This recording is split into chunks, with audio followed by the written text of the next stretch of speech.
Hello! Alors moi c'est Ambrine sur YouTube et AM Beauté du coup dans ma vie de tous les jours. 19 ans et ça fait 7 mois maintenant que je suis prothésiste ongulaire. Et aujourd'hui j'ai décidé de vous livrer 8 conseils que j'aurais aimé avoir quand j'avais commencé.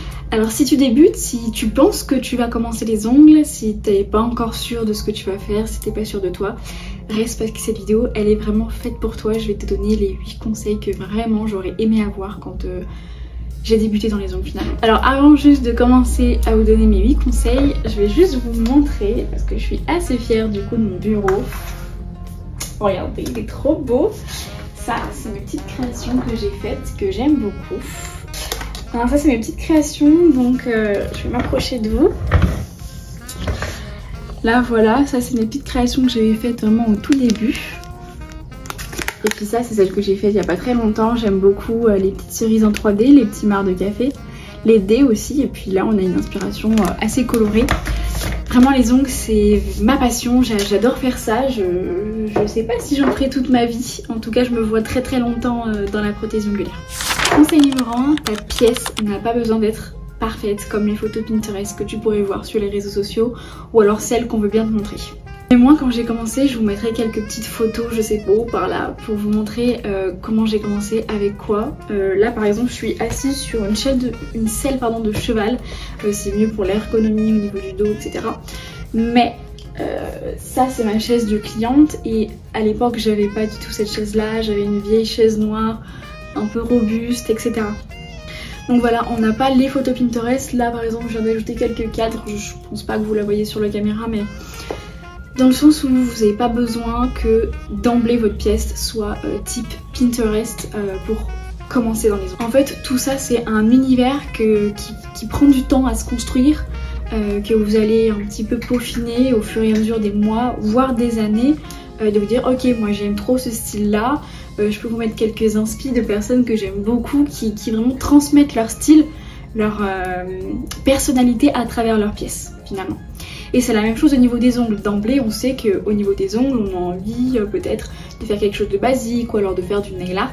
Mais vraiment, ça se peaufine au fur et à mesure des mois et des années.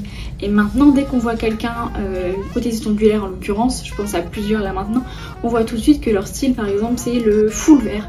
Ou alors tout ce qui est vraiment nail art très très travaillé avec des très très grandes longueurs qui partent en XXL, etc.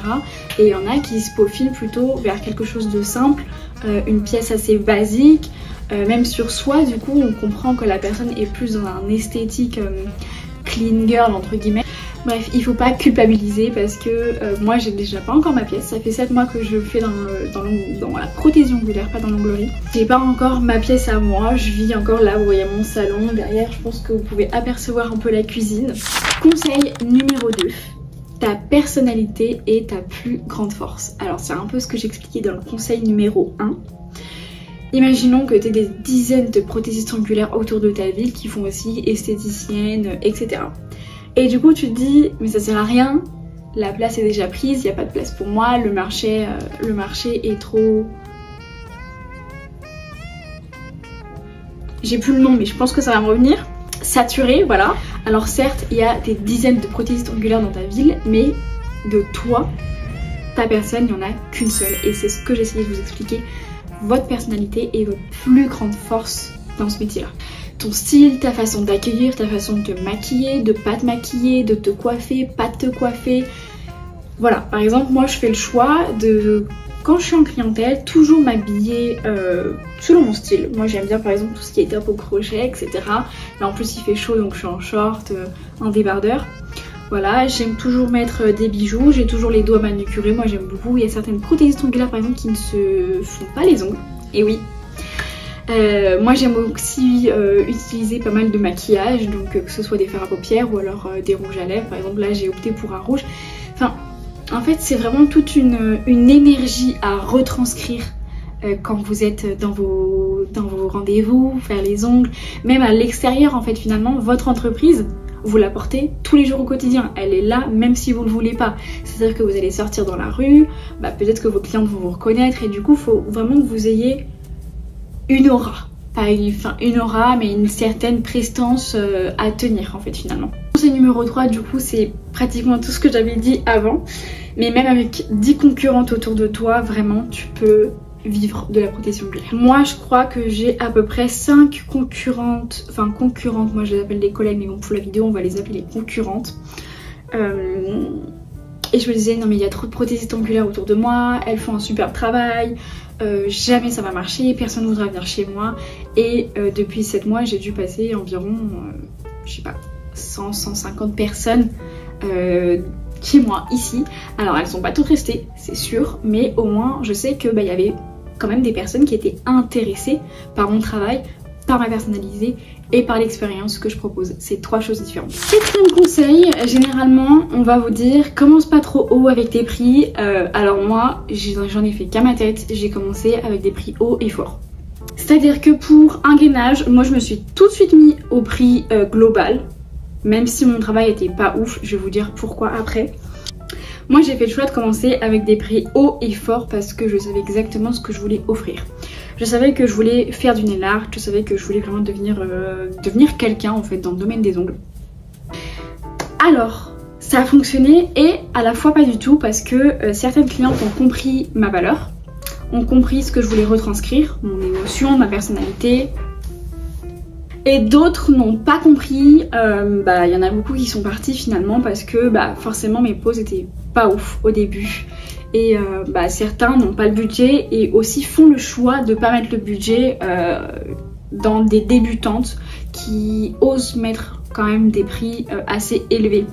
Ah oui c'est ça que je disais, c'est que par exemple un gainage en moyenne c'est 40 € quand on maîtrise son karaté on va dire. Moi je l'ai mis d'emblée à 35.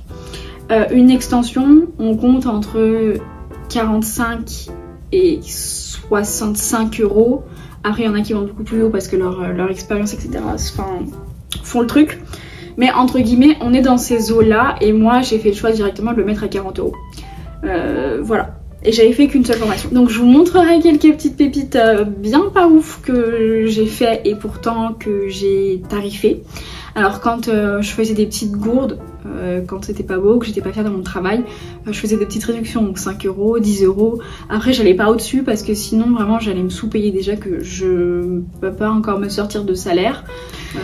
Alors après ça sera à vous de faire le choix. Et pas votre formatrice, pas vos amis, vraiment vous, parce que c'est vous seul qui allez défendre vos prix face à votre clientèle. Conseil numéro 5, parlez de son activité, vraiment. Parler de son activité, c'est parler avec votre bouche, dire à vos clientes, oui moi je me suis lancée comme ça, etc. Vraiment vous vendre en fait finalement. Parler à vos familles, à vos amis, à tout le monde que vous connaissez. Et aussi l'erreur bête que beaucoup de débutantes font, que je n'ai pas fait, c'est pour ça que je vous le dis. Moi j'ai vraiment foncé tête baissée, avant même d'être formée etc, j'ai tout de suite posté toutes mes photos que j'avais fait quand j'étais au lycée, mes capsules américaines, mes gels, alors c'était catastrophique, mais au moins ça m'a permis en fait de me créer un compte Instagram, un compte Facebook, de faire tout de suite ma bio, ma description, de faire des photos professionnelles parce que du coup j'avais un petit bureau et j'avais commencé à faire quelques photoshoots pour pouvoir voilà. C'est vous mettre déjà dans une énergie professionnelle et se dire ça y est c'est lancé. Et vous allez avoir beaucoup de clientes qui vont attendre plusieurs mois avant de venir chez vous. Donc d'emblée quand elles vont voir Milky, oui.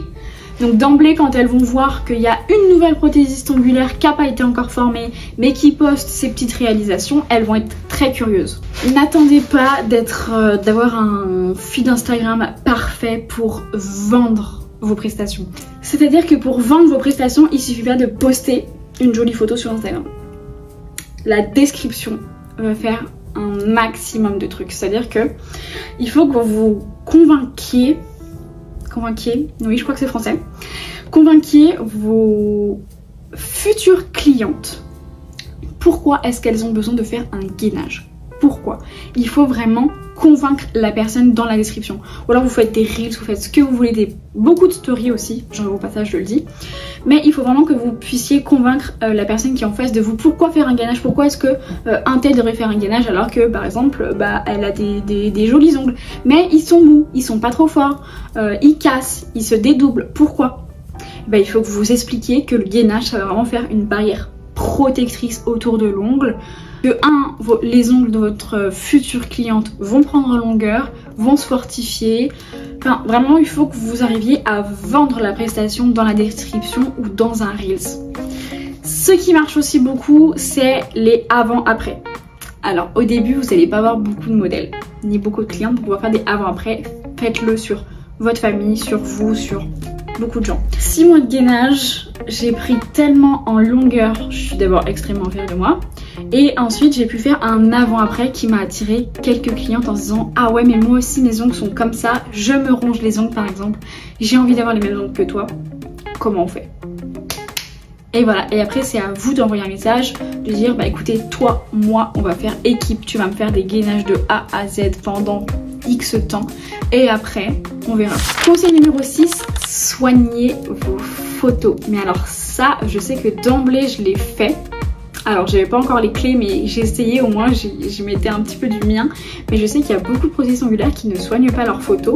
Elles font des photos et en fait on voit tout l'extérieur. On voit une tasse là, on voit le pinceau ici. C'est pas beau, il faut que ce soit focus sur les ongles ou alors focus sur les mains.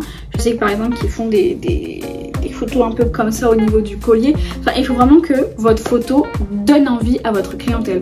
Vous regardez votre photo et vous vous dites est-ce que cette photo là, si je voyais ça sur le compte d'une prothésiste ongulaire, je voudrais aller faire mes ongles là-bas. Voilà, c'est simple. En fait, votre Instagram, votre Facebook, c'est votre vitrine. Vraiment, il n'y a pas de débat là-dessus, c'est votre vitrine. Il faut que ce soit impeccable, il faut que vous donniez des conseils, il faut que vous donniez envie en description de venir faire telle ou telle prestation chez vous. C'est comme ça, c'est pas autrement, sinon vous n'aurez pas de clients. Et même avec peu de moyens, on peut faire quelque chose de très joli. Par exemple, moi j'avais là ce qui est en train de me filmer, une mini ring, une ring light, vraiment toute petite, voilà. Mais en fait, aussi pareil, ma lampe lune, je l'ai payée 40 €. Alors c'est un peu cher quand on débute, mais je l'ai acheté sur Shein ou AliExpress, je sais plus. Comme c'était du petit matériel, j'avais déjà fait sur Shein ou AliExpress, j'avais pas pris la qualité d'emblée. Et elle me tient très bien, ça fait 7 mois. Mais il faut vraiment que vous investissiez dans du bon matériel, que ce soit pour les photos ou que ce soit pour la lumière, l'extérieur. Alors attendez, je vais vous montrer aussi ce qui pourrait être cool. Hop. Par exemple, je sais qu'il y en a qui font des photos avec des draps en soie. Du coup, moi j'avais acheté ça, j'ai jamais utilisé parce que je préfère le faire sur le fond noir de mon bureau. Mais c'est sympa aussi. Ce qui est important aussi, c'est les bijoux. Alors, j'ai perdu l'habitude, mais vous, il faut que vous preniez l'habitude de mettre des bijoux sur les mains de la cliente pendant que vous preniez la photo. Mettre aussi un petit poil d'huile à cuticule, pas trop non plus. Enfin voilà, il faut vraiment que vous fassiez toute une recherche autour de vos photos quand elles sont prises. Conseil numéro 7 et pas des moindres, une seule formation ne suffit pas. Voilà, comme ça c'est dit, une seule formation ça va pas vous suffire. Moi ma première formation je l'ai fait à 700 €, donc ça m'a appris les bases, ça m'a appris à faire une construction, ça m'a appris à tout ça. Sauf que 1, 2, 3, 4, 5, 6 mois après, vous allez perdre des réflexes. Et là il faut faire perfectionnement, perfectionnement, perfectionnement, perfectionnement. Et là c'est ce que je vais faire, du coup on est pratiquement en juillet, on est fin juin, et là en septembre je vais faire 3 perfectionnements. Conseil numéro 8, et pas des moindres, celui-ci encore c'est le dernier, mais je dois aussi me l'appliquer à moi.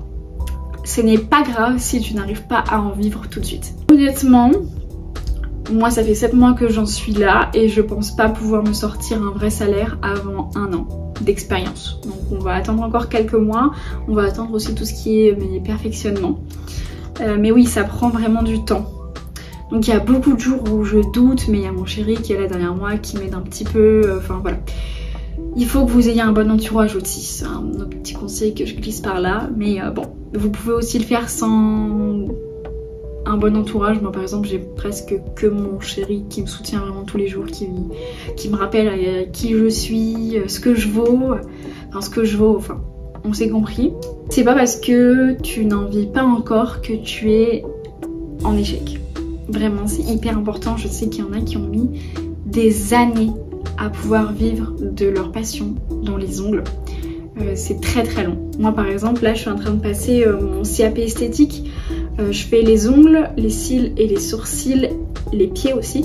Mais bientôt, donc dans un an, le CAP esthétique c'est vraiment des études. Je suis en train de reprendre mes études en parallèle de mon entreprise pour pouvoir faire des épilations, des maquillages, des gommages, des masques, des modelages, pouvoir mettre de la crème, pouvoir mettre de l'huile à cuticule, etc. Vraiment me diversifier. Voilà, c'était les 8 conseils que j'avais envie de vous partager, que j'aurais aimé qu'on partage quand j'ai commencé. Alors avant de commencer, évidemment, j'ai pu regarder plein de vidéos. Je pense que c'est ce que vous êtes en train de faire du coup. Si tu es en train de te lancer, que tu doutes, n'hésite pas à contacter d'autres prothésistes ongulaires. De toute façon, je te mettrai tous mes réseaux sociaux en description aussi. N'hésite pas à me dire ce que tu en as pensé en commentaire, c'est important pour que je puisse savoir si je vais dans la bonne voie. Et puis n'hésite pas du coup à t'abonner, où je fais pas mal de vlogs et puis où je partage, où j'ai décidé de partager du coup mon expérience en tant que prothésiste ongulaire. Et c'est pas fini, peut-être que je ferai une partie 2 sur tous les conseils, du coup tout ce qui est assurance, comment faire son entreprise, etc. Merci, et puis moi je vais aller faire des ongles.